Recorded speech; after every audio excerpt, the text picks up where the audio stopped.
At nagbabalik ang The Oprah Winfrey Show! Ang ating panauhin ngayon ay isang sikat na inventor mula sa kumpanya ng Alcatel Incorporated. Siya rin ay ang executive innovator ng kumpanyang ito sa mahigit na 11 na taon. May 2 na siyang anak, at ang kanyang asawa ay ang sikat na basketballistang si Hayden Losbar.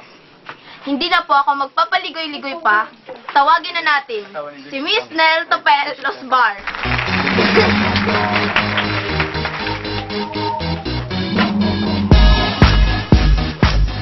Hi Nell!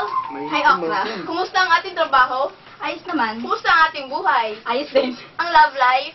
Ayos na din. Ang mom life? Ewan. Siya po ang ating guest ngayon.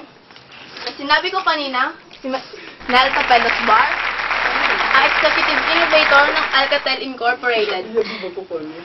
So, Nell, kumusta naman Nell ang iyong trabaho bilang executive innovator? Eto, ayos naman. Okay lang. Nell, naririnig kong may bagong invention ang Alcatel Incorporated. Pwede bang sabihin mo naman sa amin ang kung ano ito at kung ano ang nagagawa nito? Oo, Okra. Eto ang Alcatel OTV 770. Eto nga siya, oh. Tignan mo.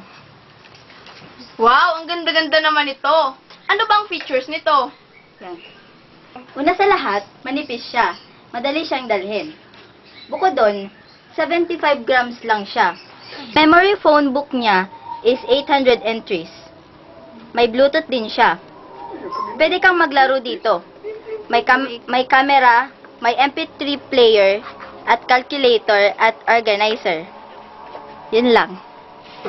So, Nell, kumusta naman ang presyo nito? Baka hindi na namin kayang bilhin yan, ha? Ay, Diyos ko, wag mong problemahin yan. Kasi, 500 lang siya. 500 pesos. Only? Talaga? Oo naman, ano, dapat nga 770 pesos. Kaya lang, binaba na namin. Wow! So, audience, pwede na pala nating bilhin ito sa May 1. Ating audience, available na po siya sa lahat ng cellphone stores on May 1, 2009. It's only 500 pesos. Balik po